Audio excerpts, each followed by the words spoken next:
Terry Houston for saws. We saw the saw 3 brake go into error position. We're confident it engaged, but we saw more motion than we expected during the burn. We are cycling the brake on that saw.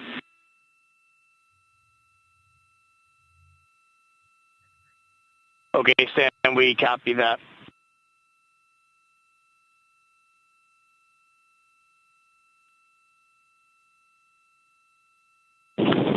HHP cameras are off, PUP 1 switches are off, Stan. Copy HHP and PUP, thank you.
And Terry Houston, starting thermal roll.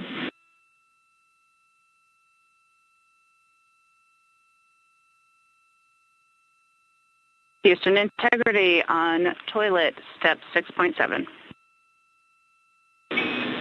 Go ahead for step 6.7. Yes, during 6.7, about 20 seconds after starting the water into the funnel, after a nominal startup, the toilet shut down on its own, and I have a blinking amber fault light. Copy, talking about it.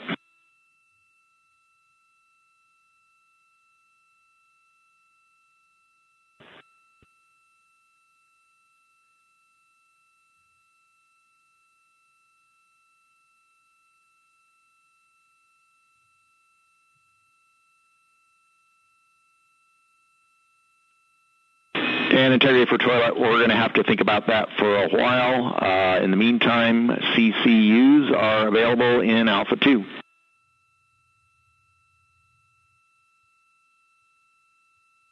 We copy, and I'll be returning the funnel to the cradle. Good config.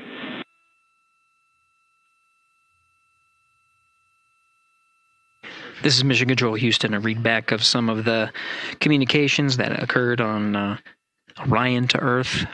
We're now at 1 hour, 17 minutes of mission elapsed time. We got confirmation that the upper stage and Integrity began a thermal roll. They are on the illuminated side of the Earth right now at an altitude of just a little more than 1,000 statute miles. The thermal roll allows for even distribution of heating from the sun at that altitude, distributes it a little more evenly ahead of the apogee rays burn. In the meantime, Mission Specialist Christina Cook working on the activation of some environmental control life support systems and waste management systems.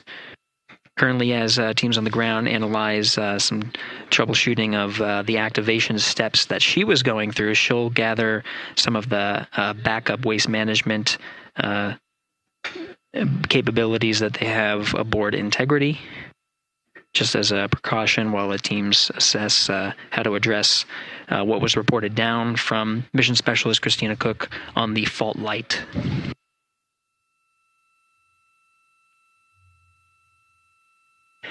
Now at mission elapsed time of 1 hour, 18 minutes, we are coming up on the post-launch press conference at the Kennedy Space Center, where subject matter experts have gathered to and will address the launch that just occurred, and media will ask some questions.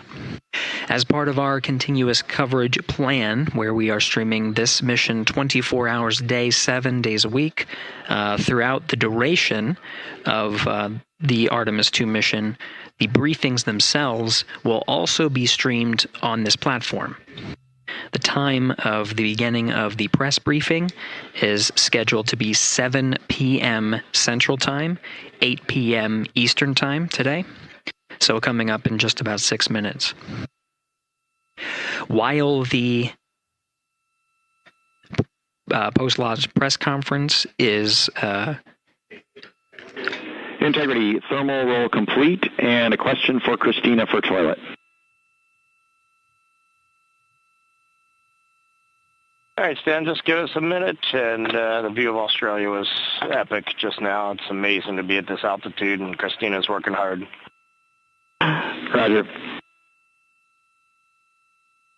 And Integrity, we also have a story about a water tank valve problem during powered flight.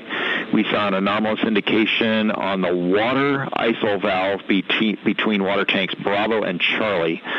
Based on the signature we saw with the tanks during the PWD checkout, we think that valve is closed. We are going to troubleshoot that going forward.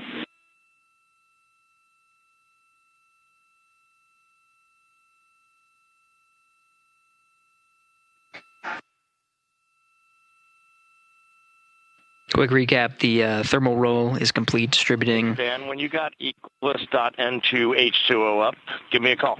I'm looking at it. Tab stop 17, we show that valve closed, if that helps you. That is also what we see, and that's exactly the valve we're looking at. Related to that, question for Jeremy. For the PWD checkout, did you check out the primary first or the secondary first?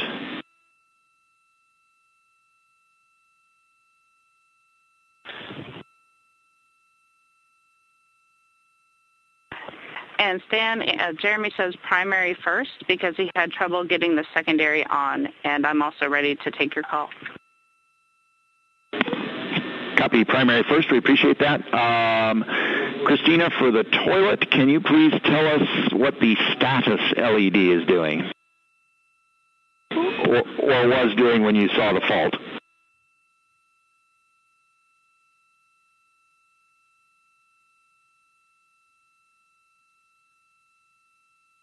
It had been on per normal, and there was good suction, and then it turned off when the fault started blinking. That's valuable information. Thank you. Teams on the ground continuing to troubleshoot the waste management systems aboard Integrity. Now we'll continue to follow the mission here as the 4 astronauts work on the steps to activate some of the systems and prepare for the apogee raise burn. About 3 minutes from now, 7 p.m. Central Time, 8 p.m. Eastern, we'll start the press briefing. That press briefing will happen on our 24/7 live coverage. While that is happening, you can listen to the Orion to Earth loops and continue to cover the mission and views from the solar array wing cameras aboard Orion. And you can follow that at our clean live stream, also available at NASA's YouTube channel.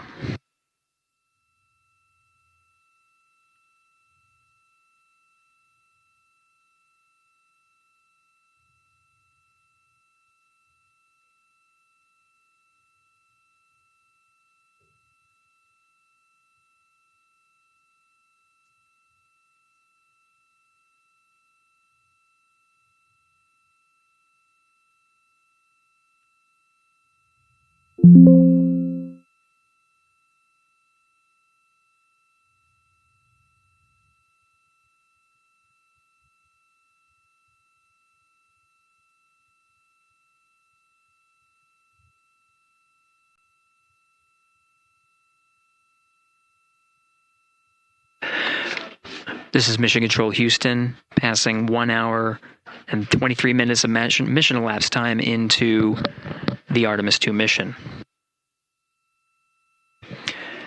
The Integrity crew, about 800 statute miles over the Earth, currently passing over Australia. Commander Reed Wiseman confirmed that pass over Australia, they were able to peek out the windows and see that view from an altitude that is higher than any of them are used to. Jeremy. Integrity Houston for GNC, we are taking channel 1 to unfiltered and BFS. Also for the solar array indication we saw earlier, we think that when the brake originally set, it was like on a tooth, and that when the engine lit for PRM, it slipped one tooth. That brake is now showing nominally.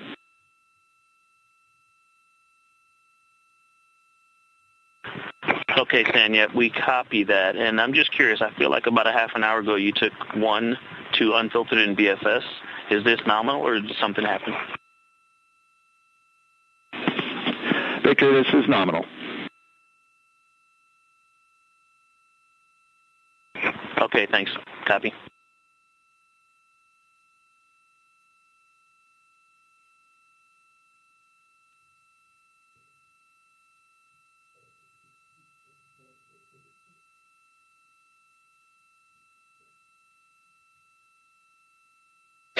Now 7 p.m. Central Time at a mission elapsed time of 1 hour 25 minutes. An update for viewers. We are continuing to cover the Artemis 2 mission and see live views from the solar array wings.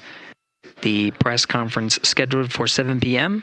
The current start time for that press conference is 7:05 p.m. Central Time, 8:05 p.m. Eastern Time. During the conference, we are expected to execute the apogee raise burn. We're a little more than 20 minutes from the time of ignition of that burn. We do know that the time of ignition has been updated from the pad. This is the predicted time of ignition and trajectory that was uploaded to the crew prior to liftoff.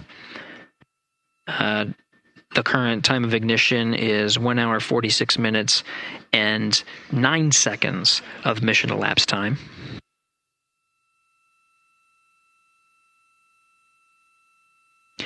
The duration of the burn at the pad was 17 minutes 52 seconds. Ahead of the execution of the burn, any changes in that duration will be reported to the crew and uploaded to ensure that the apogee raise burn goes as expected and puts them on the predicted trajectory. That trajectory being 43,730 miles by 0 statute mile orbit. This high Earth orbit will take the crew of Integrity past the tracking and data relay satellites that are positioned about 23,000 miles away from the Earth. Again, they're currently on Tidra's west. And they will transition to the Deep Space Network. The apogee raise burn time of ignition again at 1 hour 46 minutes and 9 seconds of mission elapsed time. That is expected and will occur during the post-launch press briefing. So as part of our 24/7 coverage, the briefing itself will overlap with that particular milestone.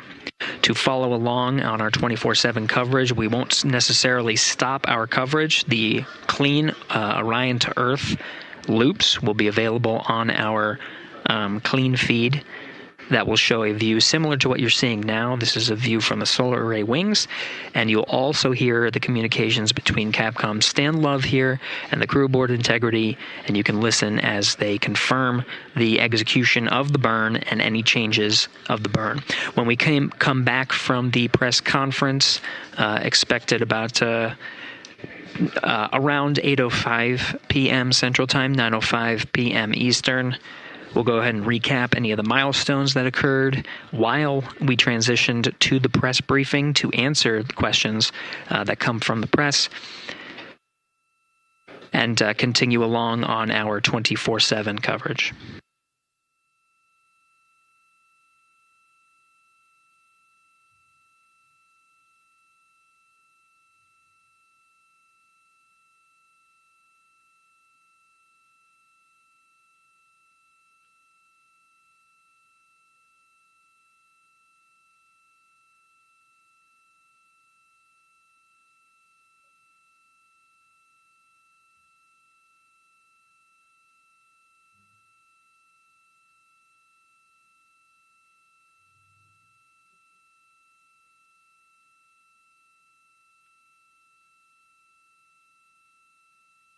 Houston Integrity for CFC install.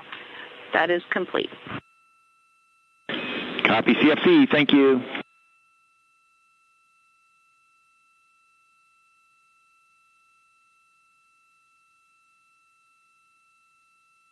Okay, in Houston, just want to let you know, since we're running a touch behind timeline, we have not yet started suit doff for any of the 4 crew members. We'll get to it in a bit. Copy, thank you.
Integrity Houston, updated ARB numbers when you're ready.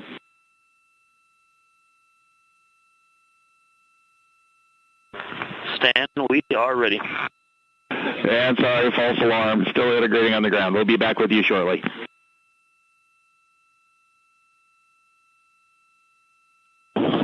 practice call.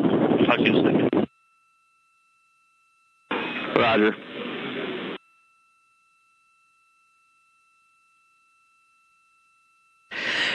This is Mission Control Houston. For those still with us, the press briefing that was scheduled to begin at 7:05 will begin shortly. They're just getting set up, and just stay tuned until we are able to transition to beginning. Activity on Jeremy's timeline is complete. To the beginning of the press briefing. Copy, docking camera. Thank you. Teams on the ground are analyzing the time of ignition and what's called T-GO, the duration of the burn. At the time ahead of liftoff, the duration of the burn was 17 minutes 52 seconds. There might be some changes. The flight dynamics officer and his support in the back rooms are analyzing to make sure that what they are about to report to the crew is rock solid.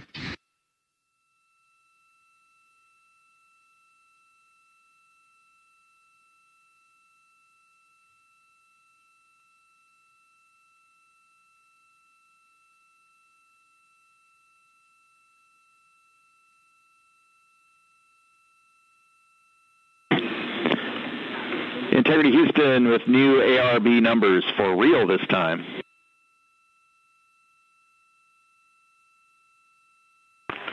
Okay, Stan, we're listening. Go ahead. ARB TIG, 1 hour, 46 minutes, 07 seconds. TIGO is 18 minutes, 06 seconds.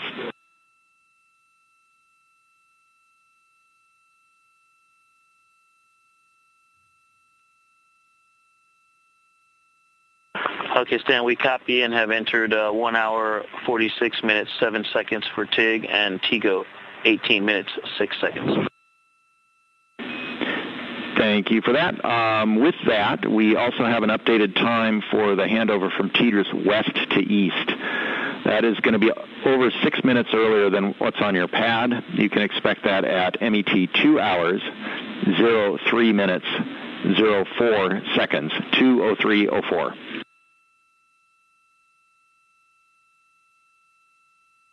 2, 3, 4. For handover west to east. Thanks, Dan. You're welcome.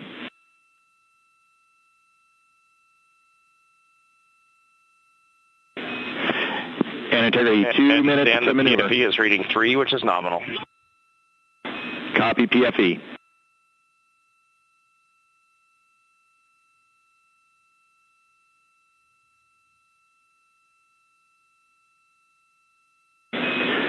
And integrity, we are ready for the Eclipse power down per your execute note.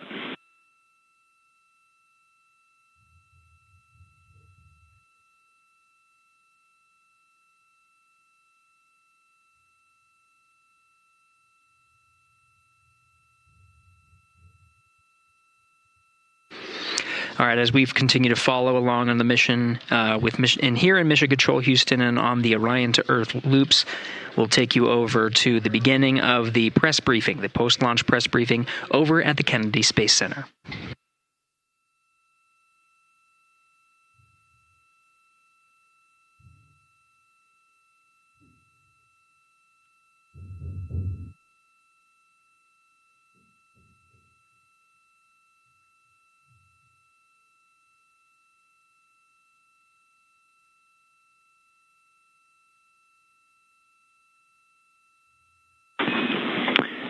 Integrity, MCC pulls go for ARB pending attitude and saws.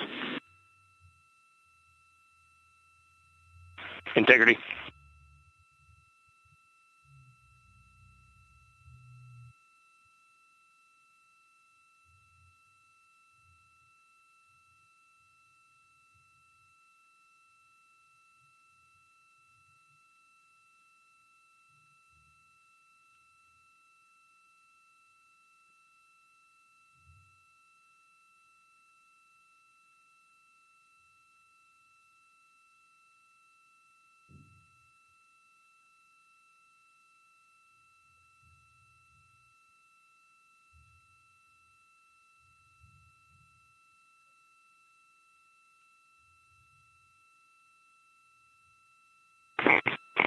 Houston, integrity for power down. Go ahead.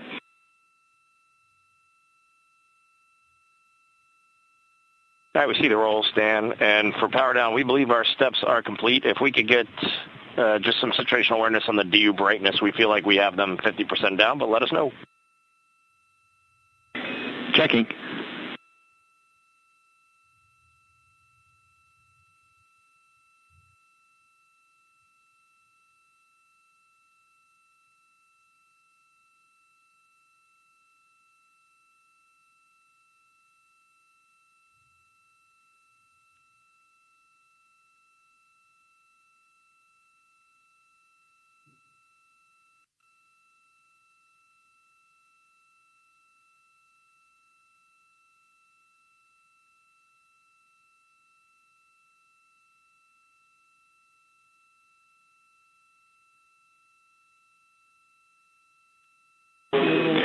Integrity, we see DU3 right at center. We see DUs 1 and 2, a couple of clicks above center. We're checking power draw now.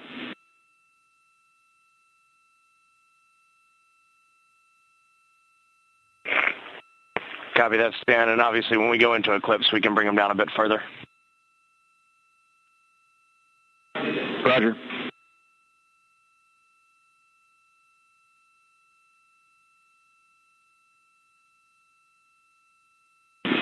And Reed, when we get into eclipse, we would like those extra clicks on DUs 1 and 2.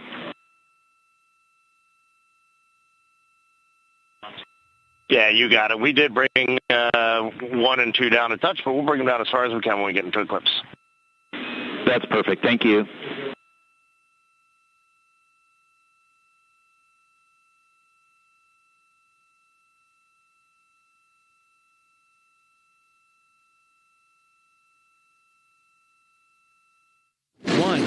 Booster ignition and liftoff. The crew of Artemis 2 now bound for the moon. Humanity's next great voyage begins. Integrity, good roll pitch. Roger, roll pitch.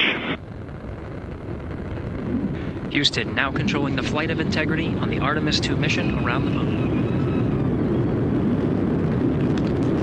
Integrity, AMT high. AMT high. On time, passing 30 seconds into the flights. Integrity passes the alternate MECO target milestone. Mission Control Houston seeing good performance on the 4 main engines on the Space Launch System core stage. Integrity, 3 miles in altitude, traveling more than 1,200 miles per hour. Good evening and welcome to NASA's Artemis 2 post-launch news conference. I'm Bethany Stevens, Senior Advisor and Press Secretary, and I will be your moderator today. I am joined by Administrator Jared Isaacman, Associate Administrator Amit Kshatriya, Acting Associate Administrator for the Exploration System Development Mission Directorate, Dr. Lori Glaze, and Director of Flight Operations, Norm Knight. Administrator Isaacman will give opening remarks, and then we will open the floor to questions. If you are dialing in to be with us here today, please press *1 to get in the queue. And with that, Administrator. Thanks, Bethany. Good evening, everyone. So today, April 1st, 2026, 6:35 p.m., NASA Space Launch System rocket lifted off the pad with 8.8 million pounds of thrust, carrying the Orion spacecraft and the Artemis 2 crew out to Earth orbit and beginning America's grand return to the moon. Now, about 51 minutes into the flight, during a planned handover between satellites, the Orion spacecraft underwent a communications issue, leading to a temporary partial loss of comms. The uplink from Capcom to the crew was being heard by the crew, but we cannot hear their responses for a brief period of time. There were no issues with the vehicle itself. Comms with the crew have been restored. We're actively working the issue, and we'll keep you informed. The Orion spacecraft has successfully separated from the core stage, and its solar arrays have been deployed as planned. Soon the crew will execute the apogee raise burn, placing the spacecraft into a stable, high Earth orbit as we prepare for the translunar injection and the journey into cislunar space. NASA astronauts Commander Reed Wiseman, pilot Victor Glover, mission specialist Christina Koch, and Canadian Space Agency mission specialist Jeremy Hansen are safe, they're secure, and they're in great spirits. We will continue to monitor their health and the status as we move into the next phase of the Artemis II mission.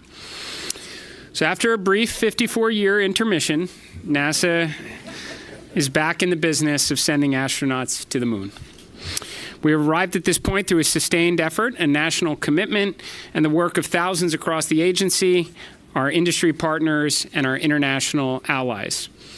I want to personally thank the ground crews, pad controllers, the entire workforce here at Kennedy Space Center. This mission belongs as much to you as it does to the crew. The crew is now in the capable hands of Mission Control Houston, the Johnson Space Center, where teams will guide Orion through each phase of the mission with the same discipline and precision that has brought us to this moment. We've certainly been here before. We know the challenges ahead. We have a lot of checkouts to get through before TLI. And when, if all goes well, everything is go, Artemis II will be moonbound. You have our commitment to keep the public as informed as possible on this historic mission. And we will celebrate when we will hold our celebration until this crew is under parachutes and splashes down off the west coast of the United States. Thank you. So with that, we will open this up to questions, and we will start here in the room if we have any takers. We'll start right up here. Congratulations to all of you on a successful launch so far. My name is Jim Siegel. I'm with Florida Media Now, and I'm curious about when the astronauts will have their first meal on this mission. And secondly, is somebody on the Earth here, back in Houston or somewhere, keeping track of what they eat during this entire mission, and how do they go about doing that? Do they tell them what to eat, or do they kind of select what they want? What do you think? Well, let's see. I'll jump in on this one. Well, what I'll tell you is they do have planned meals, okay? So they have a planned meal today. I will tell you they're very busy. So ascent day is very tough. It's tough physiologically, and it's tough from a workload issue as well. And so this timeline between now when the crew goes to sleep, so MET of about 8:30 is pretty packed. They're going to snack. They probably have some pre-positioned meals. I know they did in their flight suit. Some of the snacks that they can use if they need. But I will also tell you that flight day 1 and flight day 2, you might not feel like eating a lot, and that's just part of it. Your body is acclimating to 0G. Your physiology is transitioning from a 1G environment to 0G, and it takes a little bit of adapting. So right now they're working hard. They are doing what they need to do. They sound great on the loops. That was really a good signal to us that they're feeling well. But just know that that's part of the equation, when they get on orbit. As far as the food being tracked, yes, we have a food lab, and we have folks at the Johnson Space Center tracking what they eat, the nutrition, the calories. It makes a difference. They do this on Artemis. They do it on Space Station as well. So we're well versed in that. We want to make sure that they're healthy, and we also want to make sure we know what they're doing, what they're eating, so we can also track that and make sure that they don't need any supplements or anything additional. Thank you. We'll head over to Joey.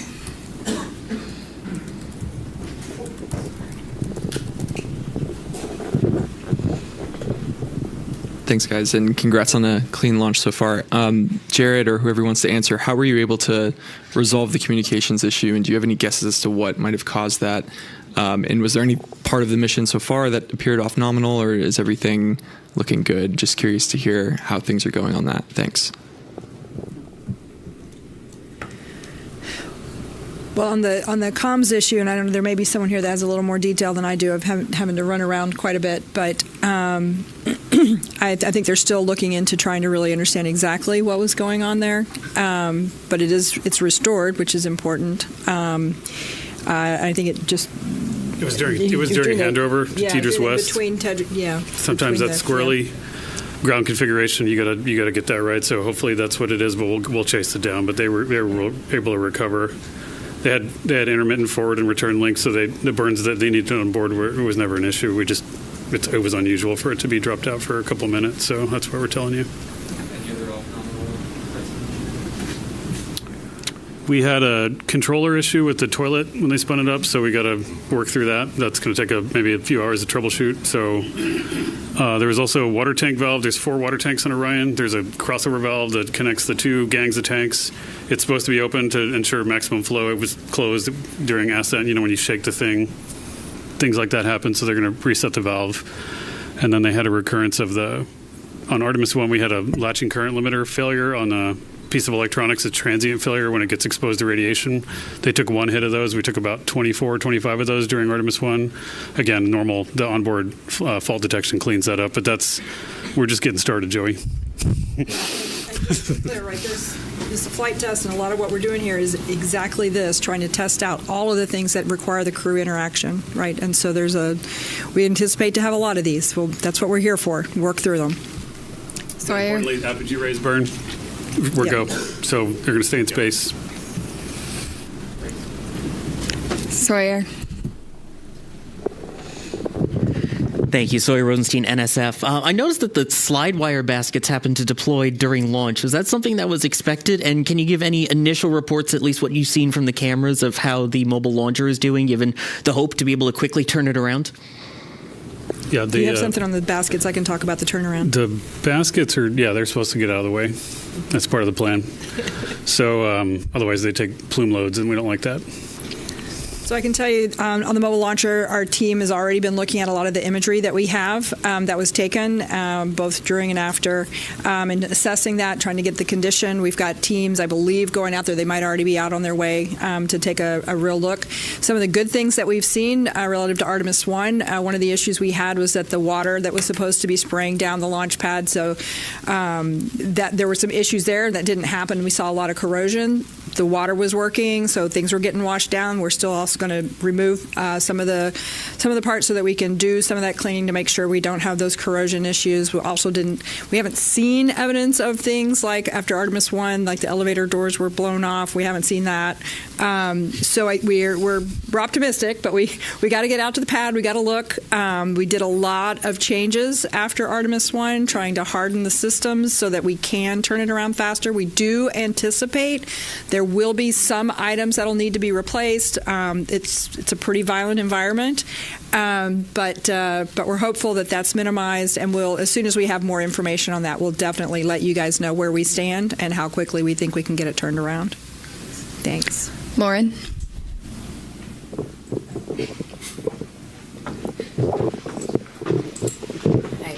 Lauren Grush with Bloomberg. I just wanted to get a gut check on how we're feeling about the upcoming proximity and ops operation. Do we have any concerns with that TDRS delay, or is that not an issue for that? I would say right now we're on for the proximity operations demo. Haven't heard anything that's keeping us from that, Norm? No. On track, ready to go. Victor Glover's going to be flying it. Reed's going to be working the procedure with him. And cross-checking, and Jeremy and Christina are going to be looking out the windows, also spotting, cross-checking, using cameras and imagery, and it should be beautiful. So we can't wait. We'll go right over here. Yes, Bert Dicht from Ad Astra Magazine, National Space Society. Just wondering if the astronauts reported what the ride was like to orbit. I know with the space shuttle, it was a pretty rough ride until there was SRB SEP. Was this similar? Have you heard? I have not heard a report yet. I know we will get a report. Again, yes. When MECO happened, immediately they were getting prepped to do their perigee raise maneuver. That's critical. Otherwise, they come back to Earth, which we don't want them to. So they got that. They are working to get their spacesuits off. They just got the ARB burn, which was very important. So now they're working to get their suits off. So they are very busy. Now, later today, I anticipate they will call down and give us a full brief as to, how the Proxox demo went, how the ride uphill went. And I personally can't wait to hear the comparison between this massive rocket and the shuttle. Sounds great. Thank you. Micah.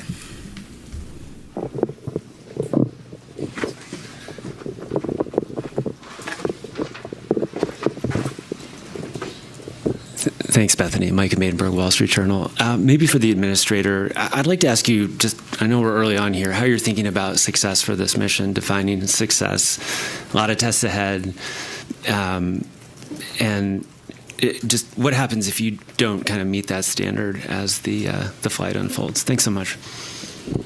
Well, I mean, to me, success is undershoots and in the water safely after a 10-day mission duration. So no early off ramps there. I think right now we're already getting good ECLIS data. We've never flown Orion with crew on board, so that's pretty important. I mean, understanding the Orion spacecraft is paramount in this one to progress on to integrated operations of Orion with a lander. Every day we're getting data. It says, it was mentioned from the get-go, this is a test mission for sure. No crew have ever ridden this before. We'll keep gathering data over the next 10 days. We'll share updates, but we'll call success when they're in the water safely, and we'll start working on the next mission. Jackie. Hi. Right here. Sorry if I missed it. I just wanted to check in on the status of the perigee and apogee burns. Are those both finished at this point? And then I also wanted to check the best way to explain to the audience why we're doing that apogee raise maneuver and why we go into that high Earth orbit. Thanks so much. Do you want to take it? I mean, I can certainly say we completed the perigee raise maneuver. That was done pretty quickly, as you heard, and the apogee raise burn should have already happened. That should have been happening while we sat here. They were getting ready as we were walking in. And then if you want to talk maybe about the rest. So we go into a high Earth orbit. Roughly, the perigee is about 1,000 nautical miles, rough, give or take, of the Earth, 25,000. So it's pretty elliptical.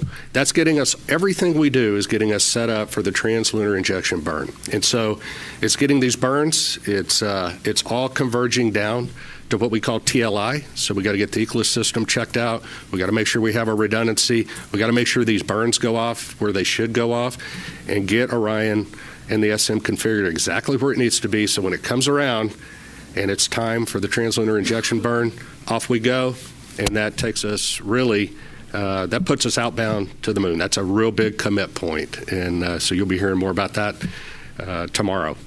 You might mention it not only sends us outbound to the moon, but it also sets us up for the gravity assist that brings us back. So we are set all the way. Yes. Once we make that burn. Go right back here. Hi, TJ Mosquera with the Epoch Times. Thank you all so much. Something that hasn't been really talked about is that the Space Launch System predates the Artemis program. It got going all the way back to 2011, so 15 years really invested in this. And just how does it feel to finally see it launch with the human crew on board? Yeah, I mean, right now, like I said, we're focused on the next 10 days. But I mean, I'll tell you, I'm incredibly proud of the folks that worked on this machine for as long as they did. And one thing we didn't talk about earlier was, one of the big objectives is getting the organization and getting our qualification standards and getting our certification rigor up to the standard for crewed flight. That's a big, even though the mission is a complicated mission, moving the entire organization to a mindset of thinking about risk in the right way to fly crew is a big deal. And making sure that the way we've gotten the machine configured to fly crew with the resilience and the reliability we care about is also a big deal. So it takes time. I mean, we got a lot in front of us, but I mean, for the guys that were out there, there's a big celebration in launch control for the rocket guys. The rocket guys can go out and play now, but the spacecraft guys got a lot of homework, so they're going to go work on that. But yeah, for them, I could see it on their faces. Jeff.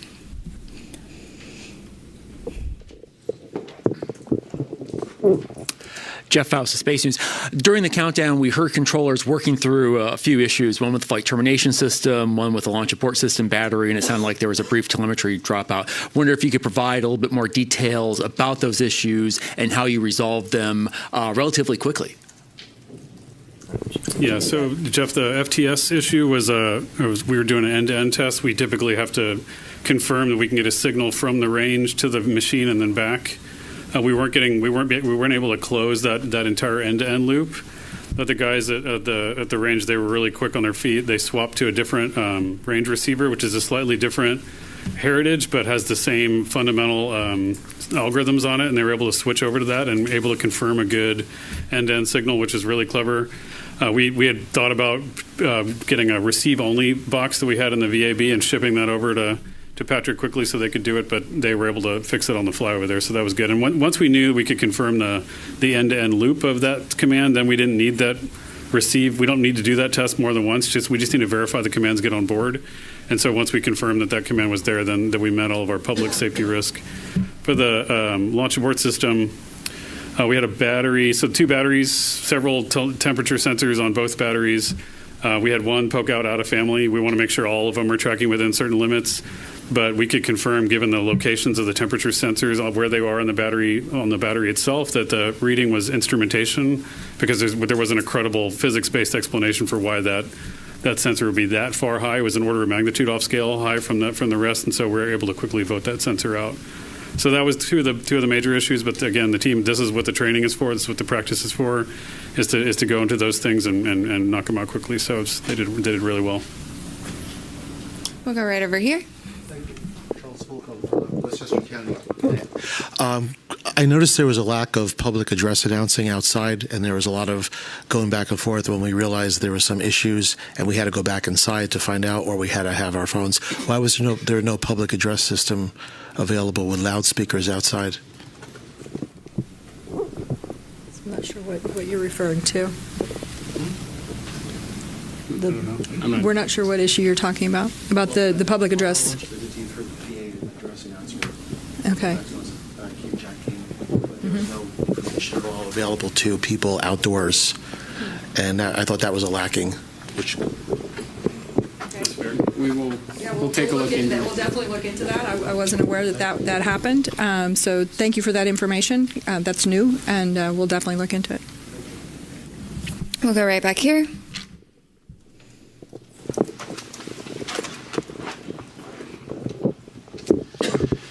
Thomas Moore, Sky News. Administrator Isaacman, as a fellow astronaut, what were your feelings watching your crew rising above Pad 39B? And do you feel that extra sense of responsibility for the crew as they head further into space?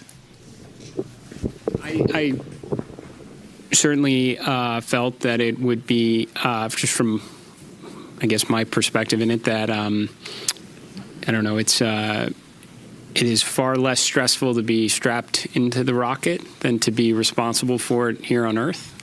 So I definitely had those feelings quite a bit. But, you derive a lot of confidence from the process that leads up to this moment. I mean, literally the army of people that came together across NASA, all our contractors, all our partners to prepare for this, every step that leads up to it. This is what I, was really honestly going through my mind through it, is all the testing that goes into it, the integrated testing, the flight readiness review, everything that goes into a flight readiness review. Not to mention you have a truly exceptional crew up there that have been training for years on this. That gives you the confidence to undertake this mission, especially knowing the implications that it is part of a much bigger program. This is America and our partners' return to the moon, and we're trying to do it this time to stay. So, incredibly important mission. Certainly felt the pressure of it, but it was relieved, based on the confidence we have in the team here at NASA and everyone who contributes to it. Thank you for the question. We'll come right up here. Frédéric Castel with France 24. First, of course, congratulations to NASA for the grand return to the moon. Mr. Administrator, I have this question that they ask me constantly in Europe and in the States. In the 60s, NASA was using just the slide rule to go to the moon, and they could launch almost every 3 months. Of course, they had more money probably, but what happened in 50 years? Why is it so difficult to make it again? What has changed? Thank you. Well, for sure, we knew. Look, it's a very fair question. I know a lot of people ask it, not just in your country, but here in the United States. Certainly, financial resources are part of the equation. NASA's budget, if I recall, was somewhere between 4 and 4.5% of the discretionary budget during the space race. About a quarter percentage of that today. And I mean, to be very honest with you, I think competition is a factor in this as well. it's a great way to mobilize the resources of a nation and concentrate on something extremely challenging, and that's what we did in the 1960s. And I think with absent some competition, we focused a lot on partnerships and all that we could do collectively with respect to science and discovery. But competition can be a good thing, and we certainly have competition now. I think that's why you're seeing us start to concentrate our resources back to the objective, and do it with a great coalition across the NASA workforce, our contractors, all our partners that have come together, our stakeholders in Congress and the administration who came here to witness this launch, is because they know we have competition, and this one's going to be close. And I think as a result, you're going to see a lot more progress, more so than you have in the, since when this was originally conceived under Constellation. We're going to get back into the business of launching rockets on a regular cadence, and we're going to bring the world along with us. So. We're going to take a couple of phone bridge questions for just a moment. Reminder that you can join by pressing *1 to get into the queue. We're going to start with Will Robinson-Smith from Spaceflight Now. Hi, thank you, Bethany, and congratulations, everyone, on a good mission so far. Question about the upcoming TLI burn tomorrow. At what point during the day will the team conduct a poll on readiness to proceed into the TLI, and what are the main criteria that you'll be assessing to make that final determination? Thank you. Okay, well, the TLI burn actually happens about the time that launch happens, so it's one day into the mission. So tomorrow, Eastern time, would be about 6:35-ish. Obviously, those burn times can change, so check that before tomorrow. Looking for before TLI. We're looking to make sure that the life support systems work, that the vehicle's healthy, the life support systems have been checked out, they're ready to go. We assure that those are functional, because once we commit to TLI, they have to function. And so we want to make sure. So that's why we spend a day checking out the systems. Ascent is, you shake, rattle, and roll a little bit, the vehicle. You saw that today. And you can imagine what that does to the systems. The systems, though, are performing very well. We anticipate that they continue to, but we want to get some track record on them before we do that. We also want to make sure we have redundancy in the system for comm, for environmental life support, propulsion, those type things, before we embark on that TLI mission. So that's what the mission control team in Houston will be doing tomorrow. Jeff Radigan and his team, as the lead flight director, will be well into that. The teams are well versed on it. They have trained for it. They work very closely in conjunction with the engineering team, the mission evaluation room in Houston, where the engineers that have the intricate knowledge of Orion come together with the operations team, and together they work with the crew to make sure that is doing what we want to and accomplishing the mission objectives that we need to. But it always comes down to crew safety, vehicle safety, and mission objectives in that order. I might also mention, as those teams are checking out all of those systems, there will also be a meeting of the mission management team that's led by John Honeycutt, whom I think many of you have seen before, and they'll be meeting tomorrow afternoon to hear all of the results from what's happened over the last day in preparation to make the decision on whether or not we proceed with the TLI burn. We will next go right back here to Manuel. Thank you so much. Manuel Masanti with Exploración Espacial. I understand that the CubeSats are going to be deployed like 5 hours into the flight. Is there any chance we're going to see live images of the deployment? And then when is the crew, I know they're super busy right now, but when are they going to start using the flywheel machine on its way to the moon, when everything is more like... The second question was to do when they start doing the manual as far as... flywheel machine. Oh, the flywheel machine. Sorry, thank you, the exercise machine. I guess after the TLI. I'll do this exercise. Yeah, I'll hand that to you, but I can answer the CubeSats. So the CubeSats are installed in the Orion stage adapter, which is actually a part of the upper stage piece, right? So once Orion separates from the upper stage, we'll do the ProxOps demonstration. right? And then once Orion has cleared and we're away, then they will be deployed. So Orion won't be there to take images of them. And once they are deployed, they each of them have their own plans for being able to communicate back down to Earth to various ground stations. They have their own communication plans. So we'll start to get information back from those individual CubeSats. So that's kind of the plan and the path forward on the CubeSat deployment and what you can expect. We're going to take one more question from the phone bridge from Christopher Mick of the Hudson Star Observer. Thank you very much. Congratulations to all the teams thus far. I had a question from an earlier media availability with Jeremy Hansen. He made mention of if the mission launched on April 1st, they would be experiencing a lunar eclipse. And I just want to follow up on that, if that's where that would be happening in the mission timeline, and if there would be any video perchance of that happening, or is that just going to be on the astronauts' photography at the time? So you may have to answer the question on whether or not there'll be the availability of the what kind of real time. I'm not sure what we'll have there, but the crew will get to observe the eclipse.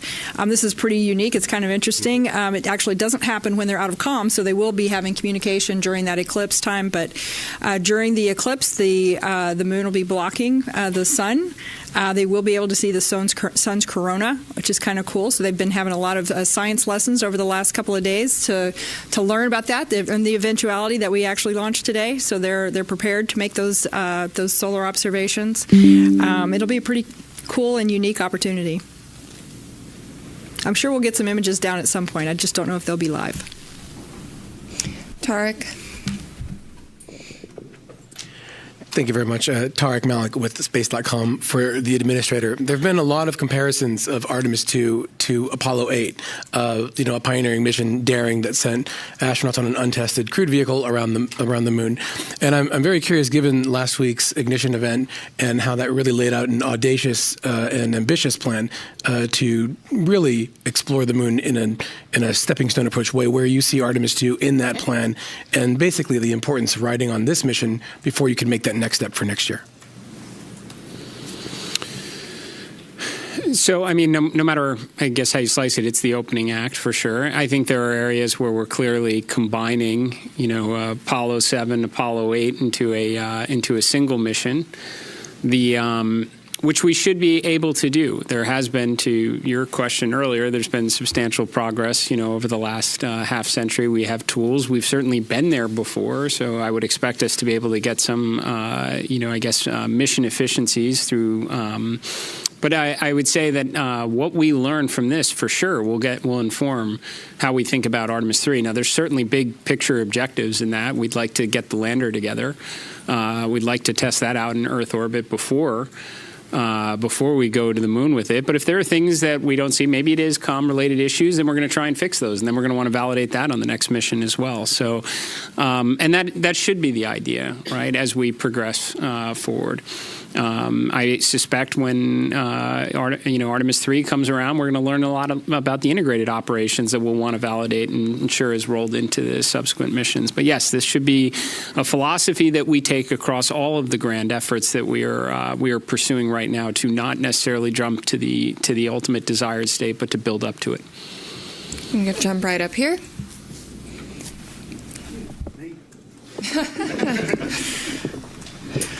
Hi, Richard Hollingham, BBC Future. Related to Apollo 8 in a way, really. I just wondered what plans had gone into a new Earthrise image. A lot has gone into the aspirational nature of this mission. Have you a plan? I assume you have a plan. What is the plan? Oh, go ahead. I do know that the teams have been looking at what the opportunities might look like. They've looked at the different launch dates, and so I know that they're really going to try to make that happen. I can't give you a confirmation on that yet, but stay tuned. My understanding is they have been equipped with additional camera imagery capturing, equipment. So we're going to do everything we can to try and make that happen. It'd be awesome. We're going to go right back here.